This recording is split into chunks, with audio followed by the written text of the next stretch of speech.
s'est retrouvés, du moment où on s'est retrouvés en 2003 jusqu'en 2010, quand on a commencé à y penser vraiment sérieusement. On s'est retrouvés sur scène au hasard des invitations des uns des autres. Donc on n'a pas eu à projeter quelque chose qui n'était pas fait, parce on savait déjà que on était capable d'être tous les deux sur la même scène et de retrouver quelque chose très facilement, quoi. Donc ça, je pense que c'était quand même c'était la base, c'est qu'on savait qu'il y avait ça et qu'on avait envie de ça de toute façon. Comment ça se passe quand on compose à nouveau avec quelqu'un avec qui on a été associé vous avez écrit ensemble pendant une douzaine d'années avant de prendre des chemins opposés?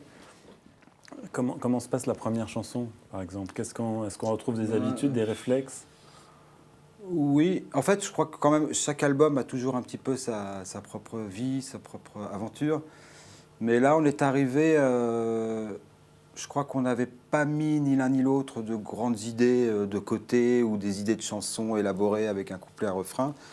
L'envie, c'était, je pense, de partager quelques grilles, de se retrouver à composer la chanson ensemble, à deux. Bon, c'est pas toujours facile, c'est pas toujours... mais l'envie était là. Moi, je crois que là, c'était après 15 ans, chacun à pouvoir faire exactement ce qu'il veut, profiter de sa liberté. On avait très envie, très besoin de l'interventionnisme de l'autre, quoi. Il y a des chansons qui, effectivement, viennent plus d'un bloc-notes d'un de nous deux, d'un croquis qu'il a amené, enfin, d'une idée musicale, mais l'idée, c'était quand même de la laisser se pervertir abondamment, quoi. Il y a des chansons qui ont fait des sauts vraiment incroyables. Il y a une chanson qui s'appelle Floyd du Banjo, qui est partie d'une espèce de balade un peu Pink Floyd, très planante, pour finir par un truc un peu Everly Brothers, une chanson de marin à taper du pied avec des guitares sèches, quoi. Voilà, on s'est baladé, on a fait un grand tour de Luna Park, quand même. Et le fait que à la fin des Innocents, première période, on avait clairement le sentiment chacun avait sa chanson. Est-ce que ça, c'est ce qui a précipité aussi la fin de l'aventure, d'une certaine manière? Je crois qu'on était déjà dans le précipice. C'était un signal. Moi,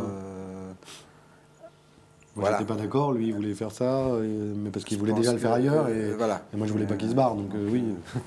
Je pense qu'on avait plus envie, enfin, je peux dire pour moi, mais je pense que JP a dû vite prendre le pli aussi.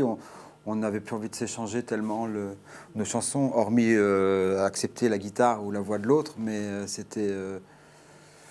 bon, c'était comme ça. Est-ce que c'était une guerre d'ego? Je sais pas, une guerre d'usure. Je crois que Jean-Cri avait vraiment envie que je fourre pas mon nez dans ses chansons. Moi, j'avais vraiment envie qu'il y fourre son nez dans mes chansons, mais au bout d'un moment, c'était bon, puisque tu fais tes chansons, moi, je vais faire les miennes aussi. Enfin, du coup, c'était une sorte de... Voilà, il y avait une confrontation derrière tout ça, mais c'est un disque qui a beaucoup d'énergie de ce côté-là, même si moi, c'était un peu une énergie du désespoir. Les Philharmonies martiennes, le premier extrait du disque, le texte ressemble à un programme de retrouvailles, justement. C'est presque le générique de l'album. Alors moi, je ne l'ai pas vu comme ça, parce qu'en fait, je parlais complètement de quelqu'un d'autre, mais c'est vrai que tout le monde l'a pris comme étendard. Dès qu'on a commencé à jouer cette chanson, il y a eu une évidence. Sur le pas que j'espère faire, retrouver le geste frère, faire, ouvrier les vents, plier les temps contraires.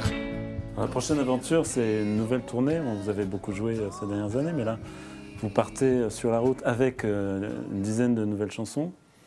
Vous serez le 2 novembre au Trianon. Comment est-ce que vous préparez Alors en fait, on a une vingtaine de nouvelles chansons parce que le 4e album n'a pas été joué.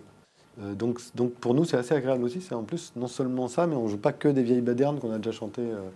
Et ça rend d'autant plus agréable à chanter des autres Finistères et des Colors que sur 1h30, 2 heures de concert, on joue beaucoup de choses qu'on n'a pas usées, quoi. Le plus dur quand on commence la musique, c'est quand on n'a pas que le public connaît une chanson, comme ce qu'on avait connu avec Jody. C'est dur, il faut l'effacer la chanson. Une fois qu'il y en a 2, 3, 4, 5, après c'est un bonheur que de faire une liste, que de se sentir bien, privilégier un moment entre deux morceaux pour faire passer une émotion plus intimiste. Non, c'est bien. Elle n'est jamais revenue, Jody, d'ailleurs? Pour l'instant, non, elle est toujours... Non, on a peu de nouvelles, mais je crois que ça va. Merci beaucoup. De rien. À bientôt.